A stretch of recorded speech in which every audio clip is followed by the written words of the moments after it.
अस्सलामुअलैकुम। Air foundation school Tipu campus Rawalpindi, grade 10 chapter 9 lecture 3 हमारे पास है। Condition for equilibriums.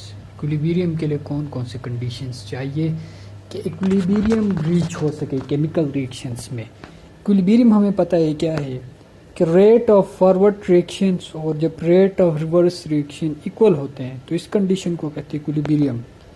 The condition in which rate of forward and rate of reverse reaction are same, this condition is called equilibrium. इस condition को equilibrium कहते हैं। तो वो कौन कौन से कंडीशंस है जो हमारे पास इक्विलिब्रियम तक पहुंचने के लिए चाहिए, उन्हीं कंडीशन को हम स्टडी करेंगे। इसमें बेसिक हमारे पास जो टॉपिक है वो ये है। तो इसमें सबसे पहले हम डिस्क्राइब करेंगे equilibrium reach whether pure reactants and pure products, pure reactants or pure product mixture of reactant and a product is initially placed in a closed container. Closed container हमारे पास उसमें हमने reactants और product pure form में रखा है। In any way of these cases, a condition will eventually be reached. Condition reach होगा in the container में such that उसमें क्या होगा, जो rate of forward and the rate of reverse reaction same rate से होंगे। फॉरवर्ड एंड रिवर्स की reactions occur at same rate. Same rate से जितने रिएक्टेंट्स कन्वर्ट होंगे प्रोडक्ट्स में, इतनी ही प्रोडक्ट्स कन्वर्ट होंगे रिएक्टेंट्स में। तो ये सेम रेट में होंगे रिएक्टेंट्स और प्रोडक्ट दोनों सेम रेट में होंगे। This lead to a situation where the concentration of reactant and product remain the same. इसमें क्या होगा, कंसंट्रेशन ऑफ प्रोडक्ट्स और रिएक्टेंट, जितने हमारे पास रिएक्टेंट की कंसंट्रेशन थी इतनी ही प्रोडक्ट की कंसंट्रेशन होगी, और जितनी हमारे पास प्रोडक्ट की कंसंट्रेशन इतनी हमारे पास रिएक्टेंट की कंसंट्रेशन होगी, सेम होगी। और इस तरह ये हमारे पास आ गया। और ये following conditions will be observe, ये वाले कंडीशंस इसमें ऑब्जर्व होंगे हमारे पास। कौन कौन से हमारे पास, फर्स्ट में concentration of none of the reactant और प्रोडक्ट चेंज। कंसंट्रेशन ना तो किसी रिएक्टेंट का चेंज होगा ना ही किसी प्रोडक्ट का कंसंट्रेशन चेंज होगा, इनका कंसंट्रेशन रिमेन सेम रहेगा। इसमें जितने नंबर ऑफ कंसंट्रेशन में प्रोडक्ट थे इतनी ही रिएक्टेंट होंगे, और जितने फॉरवर्ड रिएक्शन होगा सेम, रिवर्स रिएक्शन होगा वही प्रोसेस होगा। इसके बाद temperature of the system kept constant. जो टेम्परेचर हमारे पास है वो कांस्टेंट होगा। टेम्परेचर सिस्टम का कांस्टेंट होगा। टेम्परेचर कांस्टेंट नहीं होगा तो जब टेम्परेचर इंक्रीज करेंगे तो फॉरवर्ड और रिवर्स रिएक्शन में चेंजिंग आएगा। जब चेंजिंग आए तो फिर हम इक्विलिब्रियम की कंसंट्रेशन ऑब्टेन नहीं कर सकते हैं। इसके बाद प्रेशर और volume of the system kept constant. जो प्रेशर हमारे पास और वॉल्यूम है इसको भी कांस्टेंट रखना है। प्रेशर और वॉल्यूम दोनों physical properties, temperature physical properties है किसी भी केमिकल रिएक्शन, तो ये फिजिकल प्रॉपर्टीज हम कांस्टेंट रखेंगे तो फिर रेट ऑफ फॉरवर्ड और rate of reverse reaction same होंगे। तो ये हमारे पास कंडीशन ऑफ इक्विलिब्रियम में था। क्वेश्चन ये राइज होता है, right the conditions of equilibrium constant या state the condition of equilibrium constant. तो आप ये तीनों कांस्टेंट याद करना है, concentration of none of the reactant और product change, temperature of the system kept constant, pressure और volume of the system kept constant. ये तीन कंडीशंस हमारे पास है कंडीशन ऑफ इक्विलिब्रियम के। ये तीनों कंसेप्ट कंडीशंस आपको याद करना है। इसके बाद जो हमारे पास टॉपिक है, वेव टू रिकॉग्नाइज इक्विलिब्रियम। कैसे हम रिकॉग्नाइज करेंगे, मुशाहिदा करेंगे, देखेंगे कि केमिकल रिएक्शन इक्विलिब्रियम में हो गया है, केमिकल रिएक्शन इक्विलिब्रियम स्टेट पे है। तो इसके लिए हमारे पास equilibrium state of chemical reaction can be determined by determining concentration of reactant and product at a regular interval. यानी रेगुलर इंटरवल में, हर इंटरवल में यानी केमिकल रिएक्शन हो गया तो फिर उसके बाद हम चेक करेंगे कि उसमें कितने रिएक्टेंट से कितने प्रोडक्ट से कंसंट्रेशन चेंज करेंगे। फिर अगर कुछ टाइम बाद, कुछ ब्रेक के बाद फिर अगर रेट ऑफ फॉरवर्ड रिएक्शन हो गया फिर चेक करेंगे कि कितने नंबर ऑफ रिएक्टेंट से कितने नंबर ऑफ प्रोडक्ट से। तो रेगुलर इंटरवल में अगर हम चेंज कर देखेंगे रेट ऑफ फॉरवर्ड और रेट ऑफ रिवर्स रिएक्शन को, फिर उसके ज़रिए हमें इनके पता चलेगा कि केमिकल इक्विलिब्रियम में है या नहीं है, केमिकल रिएक्शन इक्विलिब्रियम में या नहीं है। यानी constant concentration of product and reactant absorb, जब रेगुलर कंसंट्रेशन में ऑब्जॉर्ब करेंगे तो अगर इसमें कंसंट्रेशन कांस्टेंट होगा तो फिर आप ये समझे कि केमिकल रिएक्शन इक्विलिब्रियम में है। अगर कांस्टेंट नहीं है तो फिर आपको ये पता होना चाहिए कि केमिकल रिएक्शन इक्विलिब्रियम में नहीं है। अगर उसमें कंसंट्रेशन में चेंज आता है, आपने देखा कि रिएक्टेंट्स में कंसंट्रेशन कुछ और है, फिर जाके प्रोडक्ट में कंसंट्रेशन कुछ और बने, प्रोडक्ट में या कुछ और है, फिर रिएक्टेंट्स में आके कुछ और बन गया है, कंसंट्रेशन में चेंजिंग आ गया है, तो फिर केमिकल रिएक्शन इक्विलिब्रियम में नहीं होगा। फिर उस रिएक्शन को हम केमिकल इक्विलिब्रियम नहीं कहेंगे, यानी कंडीशन ऑफ केमिकल इक्विलिब्रियम उस पर अप्लाई नहीं होगा। इसके बारे में हम डिटेल से स्टडी करेंगे फर्स्ट ईयर में जाके, जहां हमारे पास इसके डिफरेंट टेक्निक है, टाइट्रेशन का टेक्निक, स्पेक्ट्रोस्कोपी का टेक्निक है, और ये हमारे पास सारे फिजिकल मेथड्स है to determine the concentration of chemical reactions. इसमें इजीली डिटरमाइन करेंगे कंसंट्रेशन ऑफ केमिकल रिएक्शंस को। ये हमारे पास हो गया वे टू रिकॉग्नाइज इक्विलिब्रियम। इसके बाद हमारे पास equilibrium constant and its unit.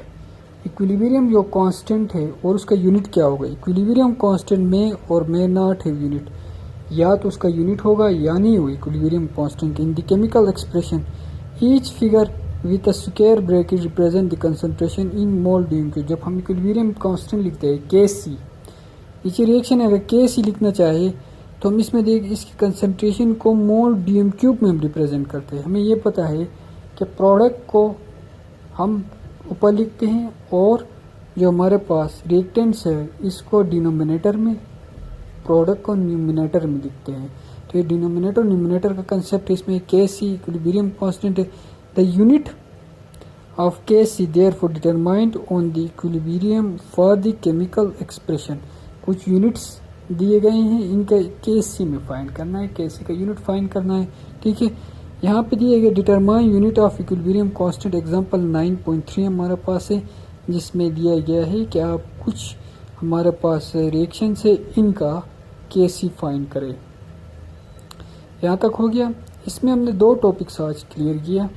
एक तो हमारे पास कंसंट्रेशन ऑफ फॉर इक्विलिब्रियम था, कंडीशंस कौन कौन से कंडीशंस है हमने ब्रीफली स्टडी किए। 3 कंडीशंस हमारे पास है, following conditions in 3 condition of equilibrium constant. Concentration of none of the reactant and product change, ना तो concentration of reactant product change नहीं होगा। Temperature of system kept constant, temperature constant रहेगा। Pressure और volume of system kept constant, pressure और volume of system भी क्या होगा, कांस्टेंट रहेगा। उसके बाद हमने ये पहचान लिया वे टू रिकॉग्नाइज इक्विलिब्रियम। कैसे रिकॉग्नाइज करेंगे, कैसे पहचानेंगे केमिकल रिएक्शन इक्विलिब्रियम में है। तो इसमें जो हमारे पास बेस्ट टेक्निक है वो है कि हम रिएक्टेंट्स और प्रोडक्ट को रेगुलर इंटरवल में चेंज देखते रहें, इनको ऑब्जर्व करते रहें। अगर इसी रेगुलर इंटरवल में रिएक्टेंट्स और प्रोडक्ट की कंसंट्रेशन अगर सेम आता है तो हमें पता होना चाहिए कि रिएक्शन केमिकल इक्विलिब्रियम में है, इक्विलिब्रियम स्टेट में है। अगर केमिकल इक्विलिब्रियम स्टेट में नहीं है तो फिर जितने रिएक्टेंट्स थे वो इतनी प्रोडक्ट्स नहीं बनाएंगे, और फिर प्रोडक्ट्स रिएक्टेंट नहीं बनाएंगे, तो इससे केमिकल इक्विलिब्रियम रीच नहीं होगा। उसके बाद हमने कौन से यूनिट्स पढ़े, केमिकल इक्विलिब्रियम के यूनिट्स क्या है। केमिकल इक्विलिब्रियम को मोल dm³ में एक्सप्रेस करें, टर्म और स्क्वायर ब्रैकेट में लिखते हैं और मोल dm³ में इसको एक्सप्रेस करते हैं। इसके बाद एग्जांपल 9.3 हमारे पास है, इससे कवर 9.2 जिसमें हमारे पास है 9.2। अगर पेज आप पीछे वाले जो हमारा लेक्चर था इसमें हमने देखा है कुछ रिएक्शन दिए, उनका Kc लिखना है सिर्फ। Kc जिस तरह सिंपल हमने लॉ ऑफ मास एक्शन में Kc लिखा है फॉरवर्ड और रिवर्स रिएक्शन का, सेम टू सेम इसी तरह Kc जो लास्ट में जाकर हमने फॉरवर्ड और रिवर्स रिएक्शन लिखा है C, D और AB, सेम टू सेम इसी तरह भी इनका Kc लिखना है। लेकिन यहाँ पे इनका Kc लिखना है, Kc के साथ फिर इनका यूनिट भी फाइंड करना है। सिंपली यूनिट कैसे फाइंड करेंगे, पहले हमारे पास hydrogen plus iodine, hydrogen iodide chemical reaction में दिया गया। बैलेंस करने के लिए इसमें 2 लगा दिया है, क्योंकि 2 हाइड्रोजन से हमारे पास 2 आयोडीन से, जाहिर बात है 2 लगाएंगे तो दोनों के साथ बैलेंस होगा केमिकल रिएक्शंस। इसके बाद जो हमारे पास है नेक्स्ट में, इसमें देखो N2O4 NO2 ये रिएक्शन बन गया है। इसमें N2O4 NO2 NO nitric oxide plus oxygen nitrogen dioxide बन गया है। और इसमें ये रिएक्शन इसमें कि Kc लिखना है, तो देखिए Kc किस तरह लिखेंगे, right the equilibrium constant Kc, expression Kc the unit of concentration of each species mole DM cube, इसमें लिखना है सिंप्लीफाई द एक्सप्रेशन, इनको सिंप्लीफाई। देखिए फर्स्ट हमारे पास जो रिएक्शन उसका Kc लिखा है उन्होंने Kc Hi2, ऊपर 2 आएगा, जो हमारे पास साथ में 2 होता है वो ऊपर आएगा, और जो नीचे 2 होता है वो हमारे पास उसी तरह ही आएगा। देखिए जो 2 था ऊपर चला गया, इसको मोल डीएम क्यूब हमने एक्सप्रेस किया मोल डीएम क्यूब में, तो यहाँ पर देखा मोल डीएम क्यूब के ऊपर मैंने 2 लगाया, इसका मतलब है 2 मोल डीएम क्यूब है, 2 मोल, 2 का मतलब है 2 मोल डीएम क्यूब है, दोनों मोल डीएम क्यूब नीचे इसके साथ कटेंगे, फिर नो यूनिट, इसका कोई यूनिट नहीं होगा। इसके बाद Kc is no unit when the total number of moles of reactant is equal to total number of moles of product at balanced chemical reaction। इसका यूनिट नहीं, इसका क्या मतलब होगा, जितने नंबर ऑफ मोल्स है the total number of moles of reactant is equal to total number of moles of product at balance chemical reaction, number of moles of reactant और number of moles of product remain same होगा, इसका कोई unit नहीं है। Same इसी तरह हमारे पास second reaction है N2O4, N2O4 का कैसे लिखा है NO2 नाइट्रिक ऑक्साइड और N2O4 के साथ देखो ऊपर 2 लगाया है इसने, क्योंकि 2 इसके साथ ऊपर रिएक्शन में आप देख सकते हैं 2 लगाया, 2 है, इसका Kc लिखा है मोल डीएम क्यूब के ऊपर 2 मोल डीएम क्यूब, ये मोल डीएम क्यूब है और ये भी मोल डीएम क्यूब है, मोल डीएम क्यूब, मोल डीएम क्यूब, क्योंकि ऊपर 2 मोल डीएम क्यूब है, नीचे 1 है, ऊपर देखिए स्क्वायर ब्रैकेट के ऊपर 2 लगाया हुआ है, तो इसका मतलब ऊपर 2 मोल डीएम क्यूब है, दोनों कट गए, नीचे 1 रह गया, इसको मोल डीएम क्यूब कहते हैं। इसी तरह हमारे पास थर्ड रिएक्शन है NO+O2 का नाइट्रिक ऑक्साइड और ऑक्सीजन का हमारे पास रिएक्शन है, उसका देखें नाइट्रिक ऑक्साइड और ऑक्सीजन में NO2,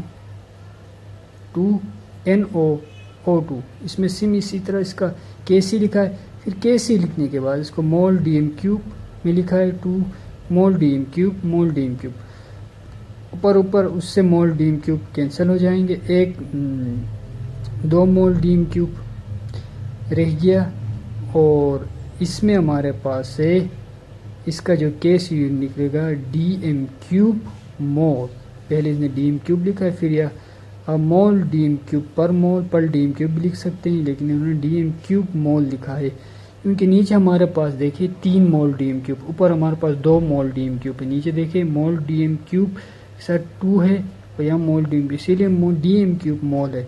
example 2-3 show Kc has unit, a close observation reveals that reversible reaction in which the total number of moles of reactant is different from the total number of moles of product at balanced chemical equation Kc no unit। इसका मतलब हो गया कि total number unit होगा, तो इसका मतलब ये होगा कि जितनी number of moles of reactant थे इतनी ही number of moles of product हमारे पास डिफरेंट होंगे, और जितने नंबर ऑफ प्रोडक्ट थे वो डिफरेंट होंगे, नंबर ऑफ रिएक्टेंट्स दोनों डिफरेंट होंगे, इससे ये ऑब्जर्व होता है balance chemical equation Kc has unit. इसका मतलब होगा Kc का कोई यूनिट है हमारे पास, जितने number of moles of reactant थे वो चेंज होंगे, number of moles of product भी चेंज होंगे, तो इसका मतलब ये हो गया कि बैलेंस केमिकल इक्वेशन में Kc हैज यूनिट उसका यूनिट है। नीचे determine the unit of equilibrium constant for following reaction, इनका भी सेम इसी तरह इक्विलिब्रियम Kc यूनिट निकालना है, Kc लिखना है, और सेम टू सेम इसी तरह इनका भी यूनिट लिखना है हमारे पास है। इसके बाद हम इससे पीछे वाला लेक्चर देखते हैं, इसमें कुछ इन्फॉर्मेशन दिए गए हैं। फर्ज करें कैटलिस्ट दिया गया है, कैटलिस्ट क्या है, कैटलिस्ट वो सब्सटेंस है जो केमिकल रिएक्शन को इंक्रीज करता है। Catalyst is the substance which increase the rate of chemical reaction, जो केमिकल रिएक्शन को इंक्रीज करता है। Catalyst reduce the time taken reach equilibrium but they have no effect on the position of equilibrium once this reached। ये कोई reactant में change नहीं करेगा, सिर्फ ये केमिकल रिएक्शन को इफेक्ट करेगा। केमिकल रिएक्शन स्लो है तो कैटलिस्ट का काम होता है केमिकल रिएक्शन को स्पीड अप करना, क्योंकि जो इंडस्ट्रियलिस्ट केमिस्ट होता है वो हमेशा केमिकल रिएक्शन को तेज करना चाहता है, जितना कम टाइम स्पेंड होगा और जितने ज़्यादा प्रोडक्ट बनेंगे इतने ही इंडस्ट्री को बेनिफिट मिलेगा। तो इसीलिए वो केमिकल रिएक्शन में कैटलिस्ट यूज़ करते हैं ताकि जो हमारे पास रिएक्शन है वो स्पीड अप हो जाए। जितनी जल्दी हो जाए रिएक्शन इतनी ही इंडस्ट्री को फ़ायदा पहुँचेगा। इसके बाद नीचे कुछ और इन्फॉर्मेशन हमारे पास दिया गया है। The addition of water to the concentrated sulphuric acid produce vigorous reactions. Concentration form में सल्फ्यूरिक एसिड हमारे पास है, लिक्विड फॉर्म में, कंसनट्रेटेड फॉर्म में, तो इसमें हम वाटर ऐड करेंगे तो रिएक्शन हो गया था which often causes acid droplet to spew in all direction. तो फिर क्या होगा, वो जितने भी डायरेक्शन में एसिड के ड्रॉपलेट्स निकलेंगे कहता है। For this reaction this must be avoided, ऐसा रिएक्शन नहीं करना चाहिए, अवॉइडेड करना चाहिए, एहतियात करना। Always add the acid to water when diluting it. आगे इसको डाइल्यूट करके, कंसनट्रेटेड फॉर्म में नहीं, डाइल्यूट करके इसको देना है। कंसनट्रेटेड प्योर फॉर्म होता है इसमें नहीं डालना। एसिड को वाटर में ऐड करेंगे जब एसिड हमारे पास डाइल्यूट फॉर्म में हो। विदाउट डाइल्यूट फॉर्म में एसिड वाटर में ऐड नहीं करेंगे। कुछ इन्फॉर्मेशन है हमारे पास, ये साइंटिफिकली इन्फॉर्मेशन हमारे पास दिया गया है। इससे जो आगे हमारे पास टॉपिक होगा वो है हमारे पास, इससे जो नेक्स्ट हमारे पास होगा वो इम्पोर्टेंस ऑफ इक्विलिब्रियम कांस्टेंट है। इम्पोर्टेंस क्या है इक्विलिब्रियम कांस्टेंट का, ये हमारे पास नेक्स्ट टॉपिक है। ये लेंथी टॉपिक है हमारे पास, इसीलिए मैंने यहाँ पे ब्रेक किया है। आप यहाँ तक आपको याद करना है और इन सब का KC भी लिखना है जिनका मैंने बताया है, क्योंकि KC का क्वेश्चन पेपर में आता है। 3 नंबर के लिए क्वेश्चन देते हैं, कोई ना कोई रिएक्शन इनमें से उठा के, 4 रिएक्शन से इन चारों में से कोई ना कोई रिएक्शन उठा के देते हैं, उनका KC लिखो कहकर। तो यहाँ से आगे हमारे पास जो लास्ट टॉपिक है वो इम्पोर्टेंट ऑफ इक्विलिब्रियम कांस्टेंट है। इक्विलिब्रियम कांस्टेंट का इम्पोर्टेंस है, इसमें कुछ 2-3 चीज़ें हैं वो मैं आपको बताऊंगा जो याद करने की चीज़ें हैं।